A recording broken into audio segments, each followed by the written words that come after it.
សួស្តីដល់គ្នាស្វាគមន៍មកកាន់ Admin Smile Manga មួយថ្ងៃនេះ Admin ឃើញ comment ជាច្រើនបាននិយាយថានៅក្នុងសង្គមយើងកំពុងតែ sad ហើយដល់មកមើលរឿង Admin ណា Admin លះមលហាម sad បន្ថែមទៀតនេះអូយ Admin ណា sorry មែនតើហ្មងប៉ុន្តែធ្វើមិនសម្រេចដល់កន្លែង sad តែការឈឺចាប់ឬមួយក៏សោកសៅវាគឺជាបទពិសោធន៍នៅក្នុងជីវិតបើគ្មានភាពសោកសៅទេទៅមុខទៀតក៏យើងគ្មានភាពសប្បាយរីករាយដែរណថ្ងៃនេះអាចនឹងសោកសៅថ្ងៃស្អែកអាចនឹងរីករាយក៏ថាបានចឹងដើម្បីកុំឲ្យ Admin រៀបរាប់ច្រើនពេកចូលទៅកាន់សាច់រឿងយើងតែម្ដងទៅ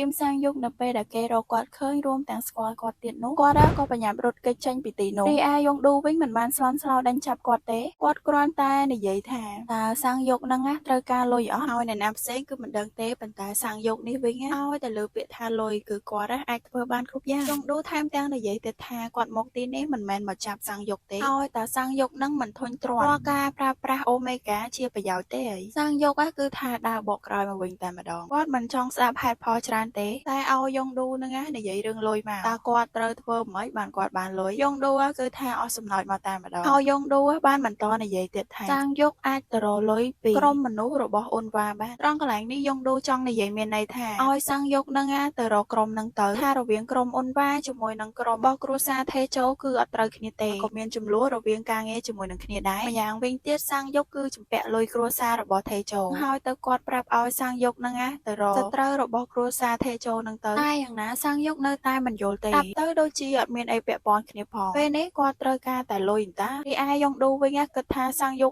ល្ងងខ្លាំងមែនតើហើយគាត់ក៏បន្តប្រាប់សាងយុគទៀតថាខាងក្រុមសម្ព័ន្ធរបស់អ៊ុនវ៉ាពួកគេនឹងអាចផ្ដល់ប្រាក់ទៅកាន់សាងយុគបានព្រោះថាសាងយុគហ្នឹងមានរបស់ដែរក្រុមសម្ព័ន្ធរបស់ថេវូជាមួយនឹងអ៊ុនវ៉ាពួកគេទាំងពីរពិតជាត្រូវការណាស់សាងយុគនៅតែមិនយល់តើគាត់មានស្អីឲ្យគេចង់បានក្រុមខាងថេជោគាត់ដឹងថាគេតាមចាប់គាត់បើសិនជាគេចាប់បានប្រកាសជាគេយកគាត់ទៅលក់គ្រឿងក្នុងអីណាតែបើថាក្រុមមួយទៀតវិញគាត់មិនដឹងសោះតែម្ដងយងឌូដោយតឹងទ្រង់នឹងសាងយុគពេកគាត់ក៏និយាយប្រាប់ដោយត្រង់តែម្ដងទៅកូនប្រុសរបស់ឯងគឺមានតម្លៃណាស់ឯងដឹងដែរអត់សាងយុគនៅពេលដែលលើបែបនេះរៀងកាំងដែរប៉ុន្តែក្រោយមកគំនិតអាក្រក់របស់គាត់គឺផុសមកតែម្ដងប៉ុន្តែសាច់រឿងមិនបានបន្តជាមួយនឹងគាត់ទេយើងកាត់នៅពេលដែលអ៊ុនយ៉ងហ្នឹងជូនប្អូនគាត់មកទិញអីញ៉ាំប្អូនរបស់អ៊ុនយ៉ងឲ្យតែបានដើរលេងជាមួយនឹងបងប្រុសគេម្ដងសប្បាយអដើរច្រៀងផងអីផងតែមិនដឹងថាអ៊ុនយ៉ងវិញពិបាកចិត្តយ៉ាងណាទេអ៊ុនយ៉ងពិបាកក្នុងការសម្រេចចិត្តប្រាប់ប្អូនគាត់ណាគាត់គួរតែប្រាប់ប្អូនគាត់ថាបរោះដែលគាត់បានឃើញនៅព្រឹកមិញនេះគឺជាឪពុកអ៊ុនយ៉ាងដែរទេហើយបរោះម្នាក់នោះហើយដែលអាចផ្ដល់គ្រប់យ៉ាងទៅកាន់អ៊ុនយ៉ាងតើអ៊ុនយ៉ាងចង់រស់នៅ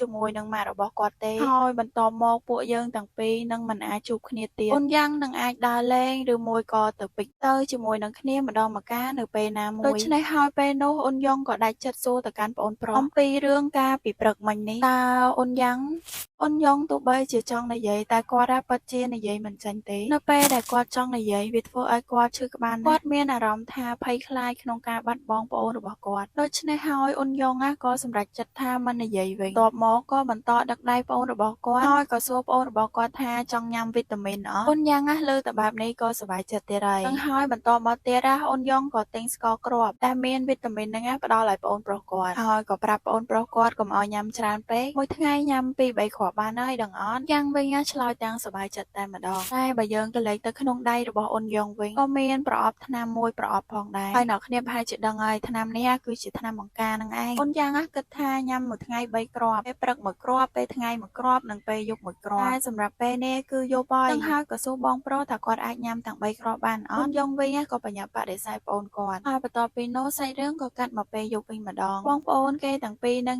ក៏ដេកពិភាក្សាគ្នានិយាយពីរឿងថ្ងៃអនាគតតិចទៀតហ្នឹងអ៊ុនយ៉ាងនឹងដល់អាយុចូលរៀនសាលាដប់លេងអ៊ុនយ៉ងក៏សួរពីមិត្តភ័ក្តិរបស់អ៊ុនយ៉ាងតើពួកគេចេញពីសាលាមត្តេយ្យទៅរៀននៅសាលាណាអ៊ុនយ៉ាងវិញក៏រៀបរាប់ឈ្មោះមិត្តភ័ក្តិរបស់គេទៅហើយមិត្តភ័ក្តិរបស់គាត់ច្រើនខ្លាំងមែនតើគ្រប់គ្នាសុទ្ធតែនិយាយថាបងរបស់ពួកគេគឺមានសាលាបង្រៀនមួយផងដែរអ៊ុនយ៉ងក៏សួរអ៊ុនយ៉ាងទៅថាអ៊ុនយ៉ាងចង់ទៅរៀនជាមួយគេអត់អ៊ុនយ៉ាងប្រកាសណាគាត់ចង់ទៅណាស់ហើយអ៊ុនយ៉ាងក៏និយាយរៀបរាប់ជាច្រើនទៀតអ៊ុនយ៉ងឮប្អូ អូនគាត់និយាយច្រើនបែបនេះមើលទៅអូនយ៉ាងសប្បាយចិត្តក្នុងការចូលរៀនសាលាបឋមណាស់ហើយនៅពេលដែលប្អូនគាត់ចូលរៀនប្រហែលជាមើលទៅលយផងដែរបន្ទាប់មកនៅពេលដែលអូនយ៉ាងចូលទៅកាន់វិទ្យាល័យយ៉ាងប្រហែលជាខ្ពស់ជាងបងទៀតអូនយ៉ាងវិញណាក៏យកស្របដែរហើយគាត់នឹងណាបំរុងនឹងកេងលក់ហើយនឹងពេលនោះអូនយ៉ងបានសួរទៅកាន់អូនយ៉ាងថាចុះបើសិនជាអូនយ៉ាងនៅជាមួយនឹងបងធ្វើឲ្យប្អូនឯងអត់អាចចូលរៀនបានតើអូនយ៉ាងអាចរស់នៅជាមួយនឹងអ្នកផ្សេងបានអត់អ្នកផ្សេងដែលអាចឲ្យគ្រប់យ៉ាងទៅកាន់ប្អូនប្រុសរួមទាំងក្តីស្រឡាញ់ដោយបងប្រុសដែរតើអូនយ៉ាងចង់បានអញ្ចឹងអត់អូនយ៉ាងណាគ្រាន់តែបងប្រុសនិយាយចប់ភ្លាមគាត់គឺថាបដិសេធដោយមិនស្ទាក់ស្ទើរនោះទេគាត់នឹងមិនទៅសាលាទេហើយគាត់ឈប់ត្រូវការសាលាទៀតហើយអូនយ៉ាងសុខចិត្តនៅផ្ទះសុខចិត្តធ្វើអ្វីគ្រប់យ៉ាងនៅផ្ទះក៏បានដែរអូនយ៉ាងនិយាយមិនដើរខិតទៅចិត្តអូនយ៉ងមិនដែរគាត់សុខចិត្តគេងញ៉ាំនៅផ្ទះគូរុកនៅផ្ទះអានសៀវភៅនៅផ្ទះតពីមានពេលទំនេរក៏ដើរលេងជាមួយនឹងបងប្រុសព្រោះថាអូនចង់រស់នៅជាមួយតែបងប្រុសម្នាក់កូនសម្ដីមួយនេះធ្វើឲ្យអូនយ៉ងគាំងខ្លាំងមែនតើហើយមិនថាអេដមីនជាមួយនឹងអូនយ៉ងទេហើយមិនថាអេដមីនជាមួយនឹងអូនយ៉ងទេមិនអាចបន្តទប់ទឹកផ្នែកខ្លួនឯងបានទៀតនោះទេតែរឿងនេះគឺពិតជាពិបាកសម្រាប់អូនយ៉ងណាស់គាត់គ្រាន់តែចង់ចាក់ចាញ់ឲ្យឆ្ងាយពីមនុស្សគ្រប់គ្នាប្រៀបដូចជាមហាសមុទ្រដែលដាច់កន្ទុយភ្នែកឬមួយរាងកាយរបស់ពួកគាត់ទាំងពីរខ្លាចទៅជាទឹកសាបអូនយ៉ងចាប់ផ្ដើមមានអារម្មណ៍ដើរចូលទៅក្នុងទឹកម្ដងទៀតគាត់គ្រាន់តែចង់បានសេរីភាពដែលប្រៀបដូចជាមហាសមុទ្រតែទោះបីជាអូនយ៉ងព្យាយាមយ៉ាងណាក៏ដោយព្រោះថាមានមនុស្សម្នាក់បានចាប់គាត់ជាប់រហូតធ្វើឲ្យអូនយ៉ងនឹងភ្ញាក់ឡើងវិញតែម្ដងគាត់ភ្ញាក់ពីយល់សប្តិនឹងទាំងកណ្ដាលយប់តែម្ដងការកន្ត្រាក់មួយនេះបានធ្វើឲ្យអូនយ៉ាងភ្ញាក់ផងដែរហើយមើលទៅដូចជាខ្លាចបាត់បងប្រុសដល់ហើយគេងឲ្យបងប្រុសនឹងជាប់តែម្ដងរីឯអូនយ៉ងវិញកាន់តែមានអារម្មណ៍ថាតបប្រមល់ទៀតហើយតែសាច់រឿងបានកាន់មកកាន់ការិយាល័យរបស់ថេចូលពេលនេះគឺថាអង្គុយគិតតែម្ដងគាត់គឺគិតអំពីរឿងដែរម្ដាយរបស់អូនយ៉ាងមកទាមទារយកកូនវិញចុះអូនយ៉ងគាត់វិញគិតមិនវិញមនុស្សស្អីបោះបង់កូនចោលហើយមករកកូនវិញហើយតែពេលនេះគាត់ធ្វើមិនទៅតាថេចូលគួរតែទៅសម្លាប់បរិសម្នាក់នោះចោលថេចូលនឹងដើរវិលចុះវិលឡើងគិតពីអូនយ៉ងនឹងមិនឈប់មិនឈរតែម្ដងហើយគាត់ដឹងច្បាស់ណាស់ថាអូនយ៉ងស្រឡាញ់អូនយ៉ាងណាស់មួយថ្ងៃរបស់អូនយ៉ងនឹងគិតតែពីប្អូនគាត់ទេតែខ្លួនឯងនឹងអូនយ៉ងមិនដែលគិតផងហើយតែពេលនេះអូនយ៉ងបានទៅមន្ទីរពេទ្យនៅហើយថេចូលកាន់តែគិតកាន់តែឈឺក្បាលបរិយវិញជក់ឡើងហុយផ្សែងពេញអូហ្វីសហើយកូនចាស់របស់ថេចូលវិញឆ្លក់សែងបរិយចង់ងាប់ហើយតែយ៉ាងណាថេចូលនៅតែខ្វល់អំពីអូនយ៉ងតើអូនយ៉ងពេលនេះពិតជាមិនអីទេមែនសម្ដីមួយទៀតដែលអូនយ៉ងបាននិយាយមកកាន់ថេចូលអូនយ៉ងគិតថាគ្រប់គ្នាប្រើប្រាស់គាត់គ្រាន់តែជាប្រយោជន៍ទេចង់មិនចប់អូនយ៉ងនឹងគ្មានន័យអ្វីទាំងអស់ហើយពាក្យសម្ដីដែលអូនយ៉ងអាចនិយាយចេញបែបនេះទាំងអស់នេះសុទ្ធតែជាកំហុសរបស់ថេចូលព្រោះថាថេចូលជាអ្នកធ្វើឲ្យអូនយ៉ងឈឺចាប់ជាអ្នកធ្វើឲ្យអូនយ៉ងគ្មាននរណាទាំងអស់ជាអ្នកធ្វើឲ្យអូនយ៉ងគ្មានសុវត្ថិភាពនិងរស់នៅទាំងវេទនាវាដោយសារតែថេចូលមកឡើយថេចូលគិតថាគាត់បានផ្ដល់គ្រប់យ៉ាងទៅកាន់អូនយ៉ងប៉ុន្តែអត់ទេវាប្រៀបបានដូចជាថេចូលកំពុងតែយកអ្វីគ្រប់យ៉ាងចេញពីអូនយ៉ងឥឡូវនេះសូម្បីតែប្អូនប្រុសរបស់អូនយ៉ងតើគាត់ត្រូវធ្វើយ៉ាងម៉េចតែពេលនោះកូនចាស់របស់ថេចូលបានរាយការណ៍អំពីព័ត៌មានដែលថេចូលចង់ឲ្យគាត់រកឲ្យមើលទៅថេចូលប្រហែលជាឲ្យគេស៊ើបអំពីម្ដាយរបស់អូនយ៉ាងហើយមើលទៅកូនចាស់របស់ថេចូលបាននិយាយថាបរិសម្នាក់នោះមើលទៅធម្មតាមានផ្ទះមានលុយហើយក៏មានផ្ទះជួលមួយចំនួនដែលកាន់កាប់ដោយខ្លួនឯងបើការខ្ចីបំណុលវិញក៏ជាការខ្ចីដ៏ត្រឹមត្រូវដែរតែយ៉ាងណាថេចូលដូចជាមិនសុខចិត្តទេឲ្យកូនចៅគាត់នឹងស៊ើបបន្តមើលចុះបើគាត់ជាមនុស្សរោគចិត្តអីវិញកូនចៅរបស់គាត់គិតថាដូចជាគ្មានអីផងក្រៅពីករណីគាត់ធ្លាប់រស់នៅជាមួយនឹងអាហ្វា2ឆ្នាំវាអត់មានអីខុសប្លែកទេតែយ៉ាងណាពេលនេះថេចូលមិនសុខចិត្តទេពេលនេះគាត់ត្រូវការមេធាវីប្រាប់កូនចៅរបស់ថេចូលពិតជាមិនអាចបដិសេធជាមួយនឹងសំណើថេចូលពិតមែនតែគាត់ក៏លើកហេតុផលដែរបើសិនជាថេចូលចង់ទាមទារក្មេងទោះបីជាម្នាក់នោះទទួលចិញ្ចឹមឬមួយក៏រស់នៅជាមួយនឹងគ្នាយ៉ាងណាសិទ្ធិជាម្ដាយគឺមានភាគរយច្រើនក្នុងការឈ្នះក្តីវាជារឿងពិតដែលមិនអាចប្រកែកបានសម្រាប់ថេចូលនៅពេលនេះគាត់គ្រាន់តែមិនចង់ឲ្យអ៊ុនយ៉ងបាត់បង់ប្អូនប្រុសរបស់គាត់ទេហើយគាត់ក៏ចង់ជួយអ៊ុនយ៉ងអស់ពីសមត្ថភាពដែរគាត់ដឹងថាកន្លងមកគាត់ធ្វើខុសហើយគាត់ពិតជាចង់នៅក្បែរអ៊ុនយ៉ងឲ្យបានច្រើនទោះបីជារឿងនេះមិនអាចថេចូលនៅតែប្រាប់ឲ្យកូនចៅគាត់នឹងធ្វើទៅរីឯកូនចៅរបស់ថេចូលក៏រៀងបារម្ភអំពីថេចូលដែរក្រែងថេចូលនឹងទៅតែឆ្លងកាត់អំពីកម្ដៅហីទោះបីជាគាត់ជាបេតាក៏មើលឃើញថាថេចូលដូចជាមិនស្រួលខ្លួនទេរីឯថេចូលវិញនៅតែបន្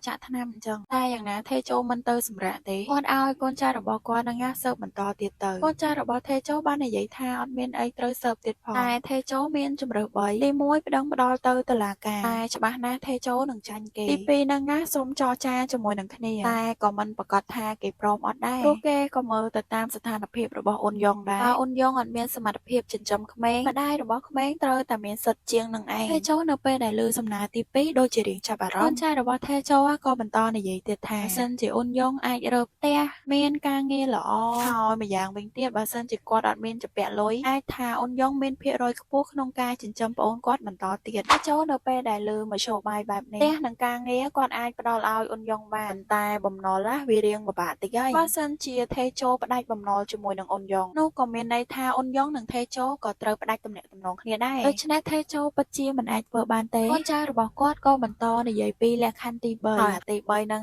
រៀងខ្លាំងបន្តិចថេជោមិនបាច់ឡើងតុលាការឬមួយក៏ចរចាអីច្រើននោះទេគ្រាន់តែយកអ៊ុនយ៉ងជាមួយនឹងអ៊ុនយ៉ាងហ្នឹងទៅលាក់ទុកទៅតែវាទាស់ថាថេជោនឹងក្លាយជាអក្រិតជនមួយក៏ថេជោត្រូវគេចាប់ដាក់គុកថេជោគ្រាន់តែឮសំណើទី3ហ្នឹងគឺថាកៀងហ្មងកូនចៅនេះបកកែផ្ដល់យោបល់ឲ្យហ្មងតែធ្វើមិនបើថេជោនៅតែទៀមទាវយ៉ាងណាថេជោនៅតែឲ្យកូនចៅគាត់តាក់ទងមេធាវីបកកែមកហើយអាសំណើទី1ទី2ទី3ហ្នឹងនិយាយមកអត់ប្រយោជន៍ទាំងអស់ហ្នឹងចឹងហើយកូនចៅរបស់គាត់ក៏ទ្រាំលែងបានដែរដីឲ្យចវាយនាយម្ដងមើលគិតថានឹងឈ្នះក្តីហ្នឹងមិនមែនស្ដាប់ទៅដូចជារឿងកំ ប្លែងអញ្ចឹងរីឯថេជោក៏ដើរចេញបាត់ទៅហើយសាច់រឿងរបស់យើងក៏ចប់តែប៉ុណ្្នឹងផងដែរអ្នកទាំងអស់គ្នាហើយជូនពរអ្នកទាំងអស់គ្នាជួបតែសុខសន្តិភាពពិសេសកុំភ្លេចបន្តដើរទៅមុខទៀតផងមិនថាការរកស៊ីឬមួយក៏ការងារទេសូមអ្នកទាំងអស់គ្នាកុំបាក់ទឹកចិត្តដើម្បីសង្គមជាតិយើងរីកចម្រើនកុំឲ្យគេមើលងាយគឺផ្ដើមចេញពីប្រជាជនយើងទាំងអស់គ្នាវាមិនមែនស្មៃមែនការឆ្លាញ់អ្នកទាំងអស់គ្នាជួបគ្នានៅវីដេអូក្រោយបាយ